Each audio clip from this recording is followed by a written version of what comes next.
guys, and welcome to another edition of Pro Wrestling Pulse. I'm J-Man. In this edition of the Pulse, we're going to give you our TNA Final Resolution 2012 preview coming this Sunday on pay-per-view.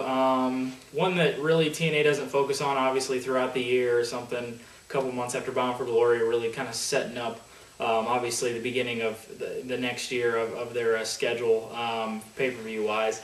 One that really doesn't show up that often as far as, on the calendar years of their pay-per-views, outside of, 2009. So the last two pay-per-views of 2009 were both fantastic, but really not one that really shows up here. This card, kind of wishy-washy. There's some stuff that can be outstanding and some stuff that's just kind of blah. They usually always throw in there, but who knows? We'll have to wait till Sunday to see what we'll get. We're going to run down the card for you. First matchup, we have the Knockouts title on line. One champion, Tara, goes up against Mickie James. Don't give a shit. Obviously, what we saw on this previous Impact is what I give a shit about. Being a absolute full-blown 100% Velvet Sky lover. Outstanding to see her return on Impact. I saw that she was going to be making her return soon. Yay. Fucking outstanding. That's all I care about. I don't care about these fucking grandmas that are going to be having their elderly fucking brawl here. I really could give a shit about that. Once again, Knockouts match. The only thing I'll give a shit about is my other girl, which is Taryn Terrell. That's just the state of the Knockouts division. They don't, use one of the best, if not the best, knockout or women's wrestler outside of Sarah Del Rey, which is Gail Kim.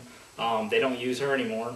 What the fuck does this division matter if you don't have her in basically every single one of your pay-per-view matches or knockout matches? It's just a fucking waste, because I don't want to see Tara, I don't want to see Mickie James. It's so fucking 2006. I don't want to fucking see that anymore. So just blah. Velvet, Taryn Terrell, yay. Gail Kim too when she wrestles, but we don't get to see her anymore.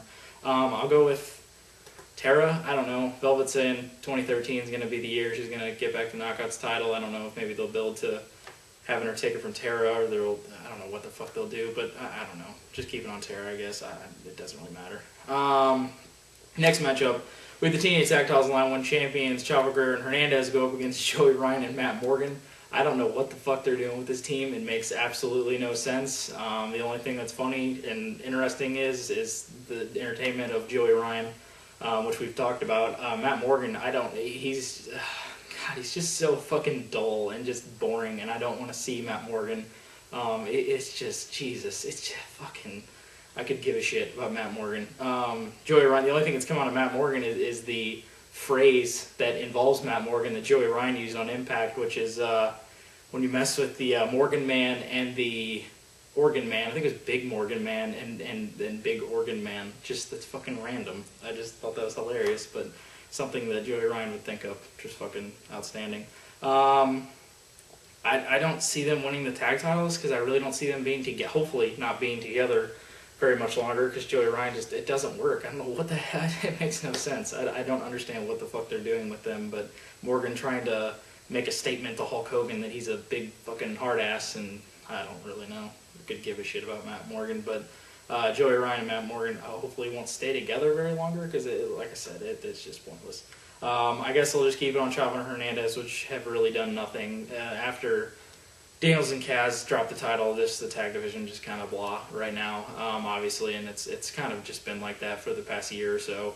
Once they got the outstanding tag teams like Beer Money's and the Motor City Machine Guns out of there, it's just, we knew it was kind of be lackluster. But obviously with the stuff that they did over the summer with AJ and Angle and Daniels and Kaz, which were outstanding, you're going to have a natural fall off when they're not involved anymore. So Chavo and Hernandez, they're going to need to gain some more chemistry, because they're starting to get kind of blah. I mean, it is what it is. But it was kind of a prototypical team you'd see put together, but it'll eventually get stale, and we'll have to find something new. But I don't think Joey Ryan and Matt Morgan is going to be the new thing that they're going to do there. So I guess I'll see Guerrero and Hernandez retaining the championship in that matchup.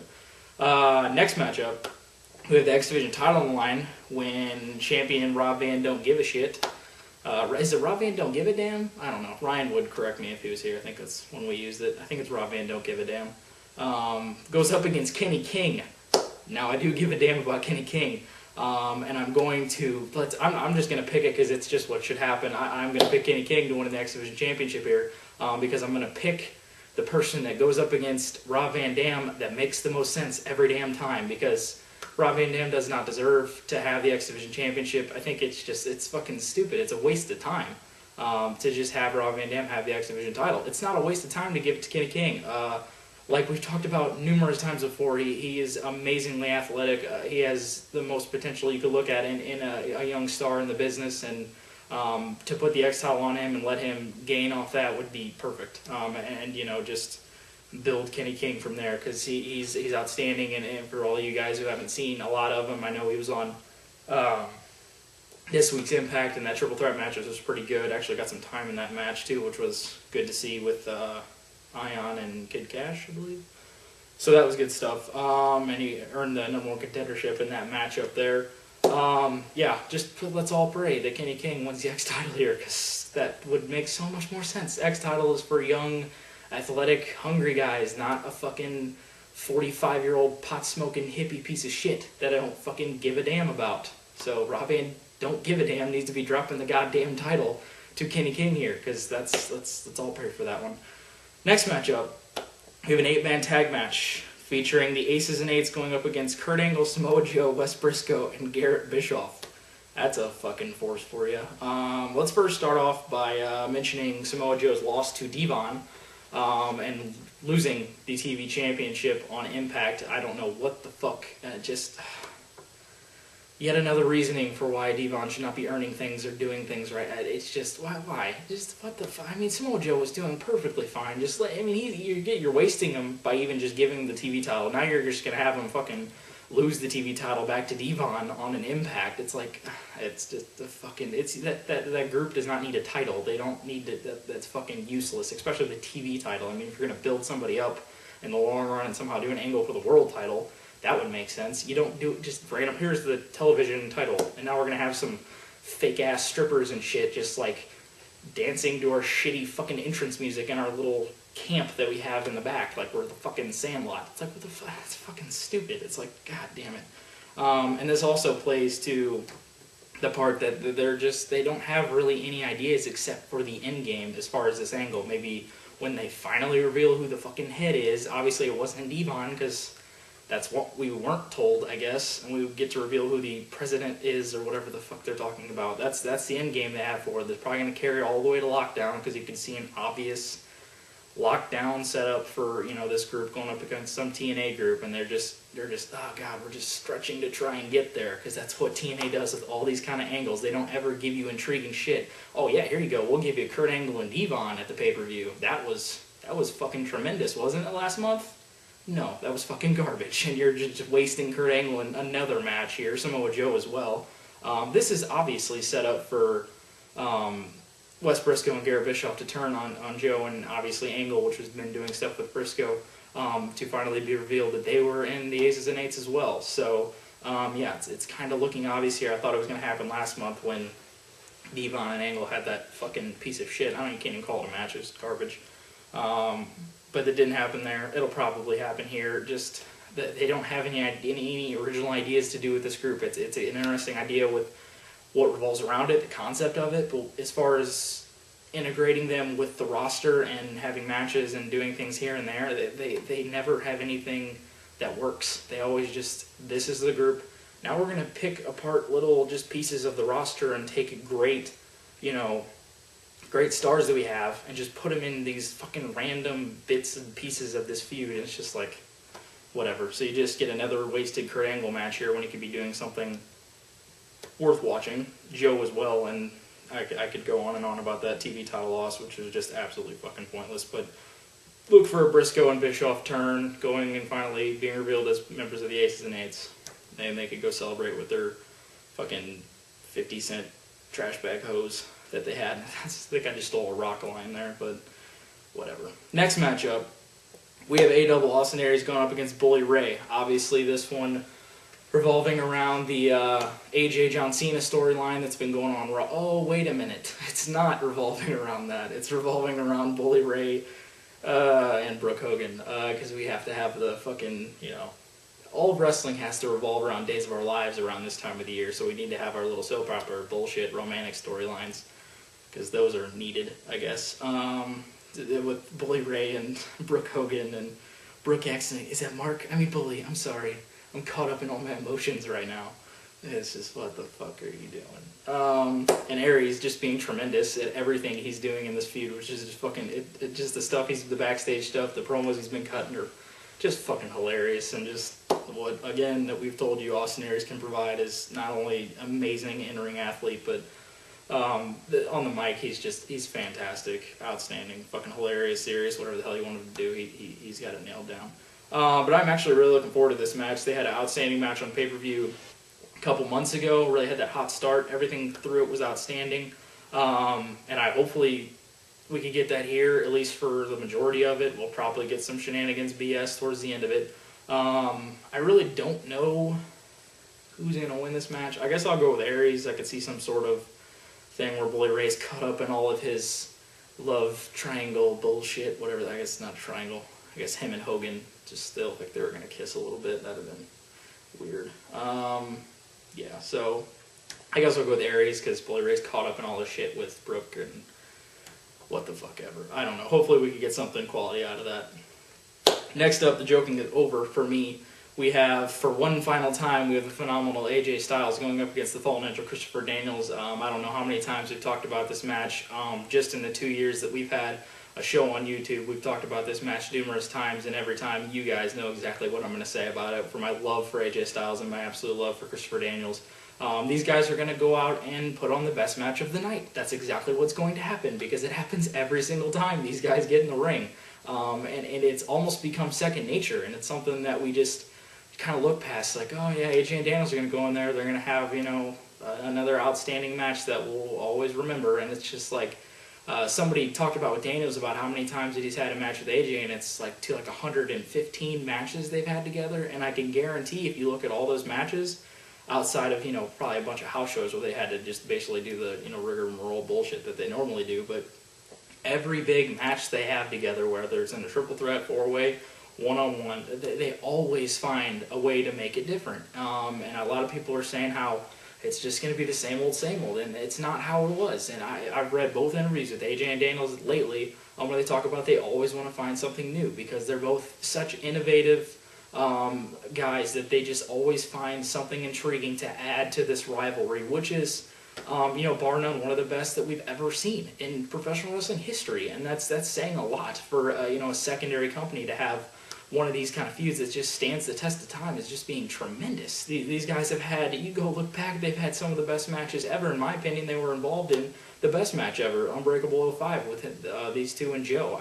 These guys have had tremendous matches in 3 years, have had, you know, amazing memories that I will remember as far as watching wrestling goes, because these guys, they're outstanding, and they have such a chemistry. They're basically like brothers. They have that Triple H, Shawn Michaels Undertaker, all those kind of things that you kind of wrap together, Rock and Austin, all that kind of stuff. They have that, and they're up there with it as far as those rivalries, in my opinion, because it's just something that just stands the test of time as far as these guys can go out, and they never disappoint. Whether you get things that you've seen in previous matches before, they always find a way to, you know, add a little thing here or there. AJ will throw something out, or Daniels will throw something out, whatever it is.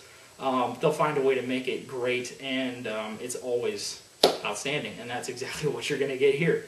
Obviously, everything that's revolving around AJ losing that triple threat match where he doesn't get an opportunity until next year's Bound for Glory for a championship match, and you could start to see the wheels turning for what they're going to be doing with AJ Styles. You kind of see that on Impacts where you've had, you know, Storm kind of getting on him about getting his head straight and all this kind of stuff, and AJ is still getting pissed because he's not to the point to where he should be. Obviously, this year, people are going to say it's probably one of the AJ Styles' worst year, obviously, as far as what he's done and not being able to, you know, get the title shots or, you know, win the championships here and there. But guess what? When you look back on the matches that he had, because that's one thing I will always say about AJ Styles, you put AJ Styles in the middle of the ring, he's going to give you the best professional wrestling action that you could possibly find. That's just what I always think. I don't really, it doesn't matter if he's getting in the ring with just complete shit, garbage, trees, or he's getting in the guys with like Daniels and Angles and Joes and all those kind of guys.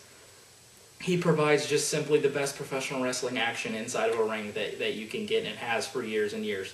And that's just what these guys do, Daniels as well. So, I mean, as far as saying this was a bad year, absolutely. It's one of AJ Styles' worst years. But as far as when you get him in the ring, it's nothing he could do is the politics and BS and what he gets thrown out there. Once he gets in the ring, he's going to do his shit and he's going to get it done.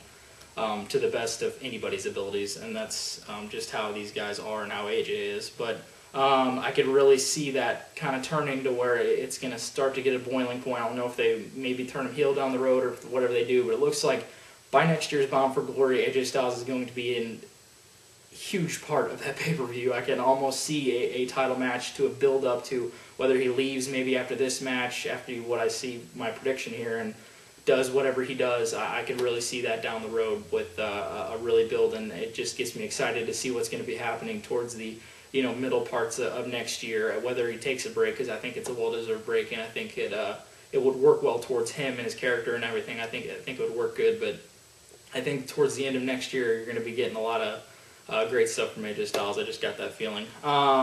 As for a winner, Christopher Daniels has to win this match. I think as far as going with all that stuff with AJ and probably really building this up, AJ always gets the upper hand in this feud. He's obviously TNA's poster boy. He always has been and always should be, in my opinion. But Daniels needs to win this match as far as kind of just bringing AJ down to the furthest depths you could get, and maybe having that kind of phoenix rise that you could kind of see going into next year. But yeah, obviously I look for this to be outstanding, but look for a Daniels win here and kind of that rock bottom for AJ Styles, and then that right at the beginning of the year. This is the end of 2012, and as far as you could get on this shitty year for AJ, and then just that meteoric rise, hopefully we can get in 2013, at least in my opinion, of what I want to see out of AJ going into the next year. But yeah, look for this to be outstanding. Match of the night, you could pretty much just fucking put it on the board for that one.